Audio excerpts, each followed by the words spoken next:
Hello everyone, அஸ்ஸலாமு அலைக்கும்.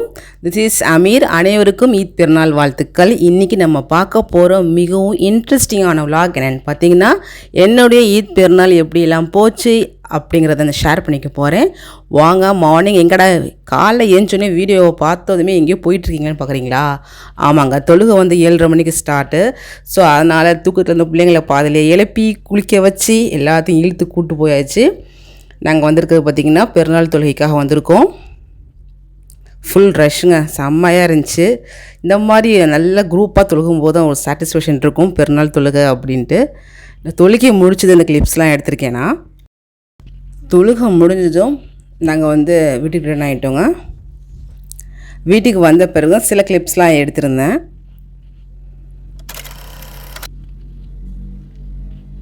So எல்லாத்துக்கும் என்னோடய ஈத் பெருநாள் வாழ்த்துக்கள் திருப்பி ஒன் டைம் சொல்லிக்கிறேன். எங்கள் வீட்டு 2 குட்டீஸோடைய ஃபோட்டோஸ் அது. இன்றைக்கி ஃபர்ஸ்ட் ஸ்வீட்டோடு ஆரம்பிக்கலாம். நம்மளுடைய டிஷ் அப்படின்ட்டு நான் குலாப் ஜாமுன் செய்கிறதுலேருந்து ஆரம்பிச்சிருக்கேன். இது குலாப் ஜாமுன் முன்னாடியே செஞ்சது தாங்க, 1 டேக்கு முன்னாடியே செஞ்சது தான் குலாப் ஜாமுன். அதுக்கப்புறம் ½ கிளாஸ் ஆஃப் மில்க்கு, கொஞ்சம் நெய் இதெல்லாம் சேர்த்து நல்லா மாவு கலக்கிக்கோங்க சாஃப்டாக. மாவு கொஞ்சம் சாஃப்ட் ஆயிரும். பட் தண்ணியாக ஆயிடுச்சுன்னா கொஞ்சம் மைதா மாவில் மிக்ஸ் பண்ணிட்டிங்கன்னா ஈக்குவலாக நல்லா சூப்பராக வந்துடுங்க. அதான் கொஞ்சம் தண்ணியான மாதிரி இருந்துச்சு. அதனால் நாங்கள் மைதா மாவை மிக்ஸ் பண்ணி இன்னும் நல்லா சாஃப்ட் ஆகிறதுக்கும் அந்த எண்ணெய் பிசுபிசுப்பு தன்மை இல்லாமல் இருக்கிறதுக்காகவும் நாங்கள் சேர்த்துக்கிட்டோம். மாவு நல்லா கலக்கி வச்சு 10 நிமிஷத்துக்கு அப்புறம் நம்ம ரவுண்டாக போட்டு எடுத்துக்கலாம். ஃபஸ்ட்டு குலாப் ஜாமுன் செய்கிறதுக்காக இந்த மாதிரி உங்களுக்கு என்னென்ன ஷேப்பில் வேணுமோ அந்த ஷேப்பில் போட்டுக்கோங்க. ரெடிமேட் மாவு தான் வாங்கியிருந்தேன். குலாப் ஜாமுன் மாவு 777 அப்படிங்கிற மாவு இருந்துச்சு பார்த்திங்களா, அந்த மாவு தான் வாங்கி யூஸ் பண்ணியிருக்கேன் இந்த வாட்டி. ஸோ குலாப் ஜாமுன் செஞ்சு முடிச்சாச்சு. இதுக்கப்புறம் ஃபஸ்ட்டு குலாப் ஜாமுனுக்கு சுகர் சிரப் ரெடி பண்ணியிருக்கேன். 1 cup sugar, 2 cup of water, அதுக்கப்புறம் குங்குமப்பூ, இது 3ஐயும் போட்டு நல்லா சுகர் சிரப் ரெடி ஆனதும் நல்லா ஒரு 6 லிட்டர் எண்ணெயில் ரீஃபண்ட் ஆயில் தான் நான் குக் பண்ணியிருக்கேன். குலாப் ஜாமுன் நெய்லையும் போடலாம், பட் நான் ரீஃபண்ட் ஆயில் தான் போட்டிருக்கேன். குலாப் ஜாமுன் நல்லா ஒன் பை ஒன்னாக திருப்பி பார்த்தேன், அது திரும்புகிற மாதிரி தெரியல. ஸோ நடுவில் குழம்பு கலக்கிற மாதிரி நல்லா கலக்கிட்டே இருந்தேன்னா ஆட்டோமேட்டிக்காக எல்லா சைடுமே நல்லா குக் ஆயிடுச்சு. இது ஒரு ட்ரிக் தாங்க.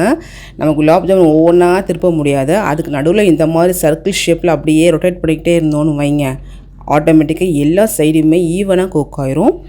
நல்லா லைட் ப்ரௌன் கலர் வந்ததும் நான் எடுத்து சுகர் சிரப்பில் ஆட் பண்ணிட்டேன். இதே மாதிரி ஒவ்வொரு பேட்சஸாக எடுத்து நல்லா ப்ரௌனிஷாக வந்ததும் நான் சுகர் சிரப்பில் ஆட் பண்ணிட்டேன். பார்க்கும்போது ரொம்ப சின்னதாக தான் இருந்துச்சு, பட் சுகர் சிரப்பில் போடும்போது நல்லா பெருசாக அவ்வளோ ஜூஸியாக இருந்துச்சு. ஆக்சுவலாக இதை நான் சாப்பிட்டு உங்களுக்கு சொல்ல முடியல, ஏன்னா அன்றைக்கி நோன்பு வச்சுருக்கனால அதை நான் உங்களை டிஸ்கிரைப் பண்ண முடியல. அதனால் பிக்சர்ஸ் மட்டும் தான் நான் காமிக்க முடிஞ்சது. ஆனால் செம்மையாக இருந்துச்சுங்க, சூப்பராக இருந்துச்சு. ஸோ ஸ்வீட்டோடு ஆரம்பிக்கலாம்னு குலாப் ஜாமுன் ஃபர்ஸ்ட் உங்களுக்கு ஆரம்பிச்சிட்டேன். ஸோ எனக்கு தெரிஞ்ச குலாப் ஜாமுன் ட்ரிக்ஸ் எல்லாம் உங்களுக்கு சொல்லி கொடுத்துருக்கேன், நீங்களும் ட்ரை பண்ணி பாருங்கள். நெக்ஸ்ட் டே நம்ம ஈத் பெருநாள் தொழுகை போயிட்டு வந்ததுமே கொஞ்சம் வீட்டில் அன்றைக்கி என்ன மார்னிங் பிரேக்ஃபாஸ்ட் செஞ்சுருந்தேன்னா இட்லியும் மட்டன் குருமா வித் கீர் செஞ்சுருந்தேன். சாப்பிட்டு முடிச்சுட்டு எங்கே போகிறோன்னா நாங்கள் எங்கள் மாமியார் வீட்டுக்கு தான் போகிறோம். எங்கள் மாமியார் வீட்டில் தான் நாங்கள் ஈத் பெருநாள் எப்போவுமே செலிப்ரேட் பண்ணுவோம். ஸோ அங்கே தான் போயிருக்கேங்க. இதில் நான் எங்கள் தோட்டத்தில் இருக்கிற ரோஸ் புது வரவுன்னு சொல்லலாம், பன்னீர் ரோஸ் இந்த மாதிரி நல்லா பூத்திருந்துச்சு. வாங்கி வச்சு 10 டேஸ் ஆயிடுச்சு. 10 டேஸ்க்கு அப்புறம் கொடுத்த ரிசல்ட் இதெல்லாம்.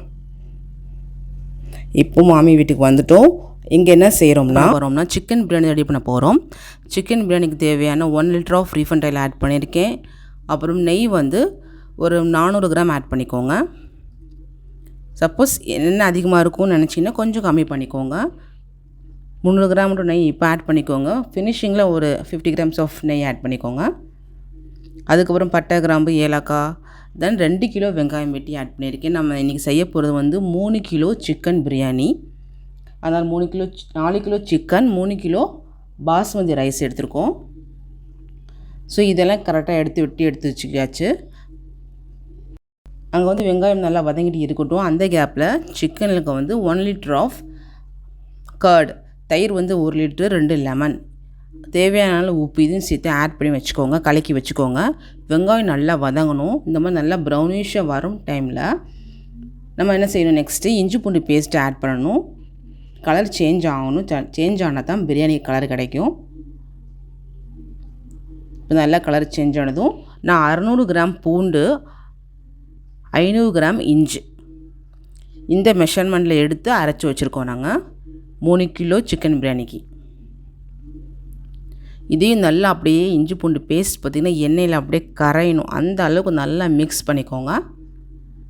இந்த மாதிரி நல்லா கரைஞ்சி பார்த்திங்களா, இஞ்சி பூண்டும் வெங்காயமும் தெரியாத அளவுக்கு நல்லா கரைஞ்ச பிறகு 2 kg ஆஃப் அடுத்தது தக்காளி, 2 கிலோ ஆனியன் எடுத்துருக்கோம். அதே சேம் டைம் 2 கிலோ தக்காளி எடுத்துருக்கோம். இதையும் நல்லா மிக்ஸ் பண்ணிக்கோங்க. தக்காளி கொஞ்சம் கம்மியானாலும் பரவாயில்ல, ஏன்னா நம்ம லெமன் சேர்த்துக்கிறோம், தயிர் சேர்க்குறோம். ஸோ அதனால் தக்காளி வந்து 1.5 கிலோ கூட எடுத்துக்கலாம். பட் மசாலா சிக்கன் இப்படி கொஞ்சம் கூட கூட நல்லாயிருக்கும், கொஞ்சம் ஆட் பண்ணியிருக்கோம். அதுக்கப்புறம் தேவையான அளவு மிளகாத்தூள், மல்லித்தூள், மஞ்சத்தூள், கரம் மசாலா இதை நாங்கள் ஆட் பண்ணியிருக்கோம்.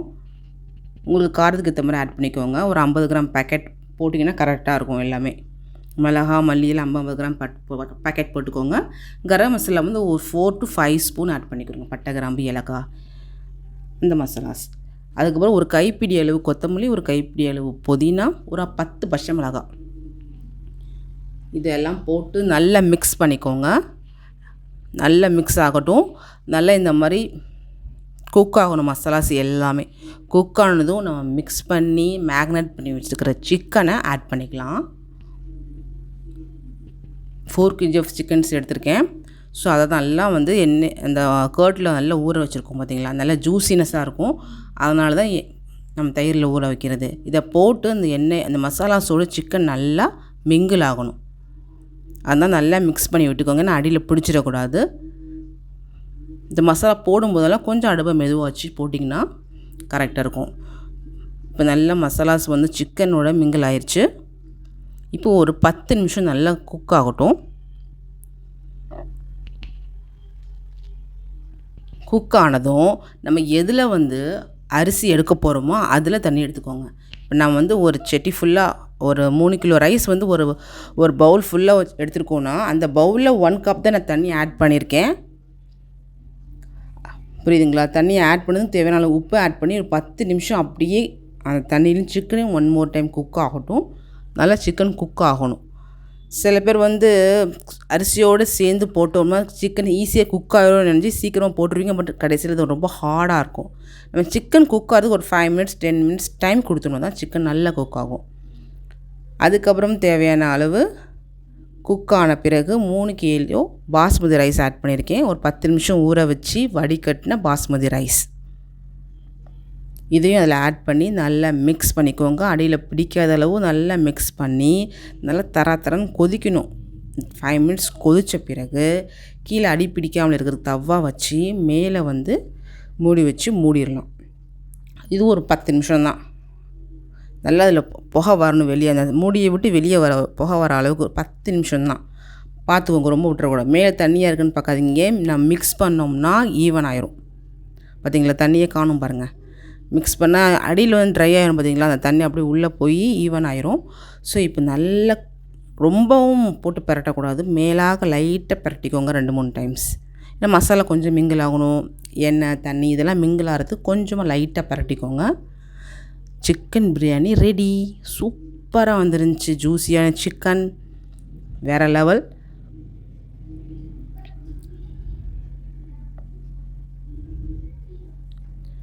ஸோ இந்த மாதிரி குக் ஆனதும் நான் என்ன செய்ய போகிறேன்னா, திருப்பியும் வந்து சிக்கன் நல்லா குக் ஆகிடுச்சு பார்த்திங்களா சிக்கனும். இப்போ இது கூட கொஞ்சமாக மேலே ஒரு நெய் விட்டுட்டு திருப்பியும் ஒரு 5 நிமிஷம் வந்து தம் பண்ண போகிறேன். தம் போட்டு எடுத்தோம்னா சாப்பிட்றதுக்கு நல்லாயிருக்கும். சரிங்களா? அவ்வளோதாங்க, நம்ம Ramzan special chicken biryani ready. எங்கள் வீட்டில் நாங்கள் எப்படி ஆக்குறோம் அப்படின்ட்டு இந்த வீடியோவில் உங்களுக்கு ஷேர் பண்ணியிருக்கேன். எனக்கு தெரிஞ்ச ட்ரிக்ஸ் அண்ட் டிப்ஸ்னு சொல்லியிருக்கேன். நம்ம வீடியோ பார்த்து மறக்காமல் சப்ஸ்கிரைப் பண்ண மட்டும் மறந்துடாதீங்க.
நாங்களாம் இப்படி தாங்க ஈத் பெருநாள் செலிப்ரேட் பண்ணோம்.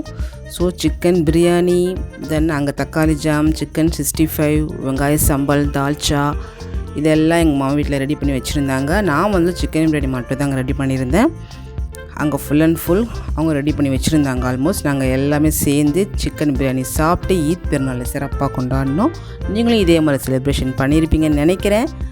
பட் உங்கள் பக்கத்தில் உள்ள முஸ்லீம்ஸ் மற்ற ஃப்ரெண்ட்ஸ் எல்லாத்துக்குமே நம்ம பிரியாணியை ஷேர் பண்ணுவோம். கண்டிப்பாக நான் வந்து எனக்கு தெரிஞ்ச ஃப்ரெண்ட்ஸ்க்கு எல்லாமே கொடுத்துருக்கேன். நீங்களும் உங்கள் ஃப்ரெண்ட்ஸ்க்கு எல்லாத்துக்குமே ஷேர் பண்ணுங்கள் பிரியாணி ஆக்குனிங்கன்னா.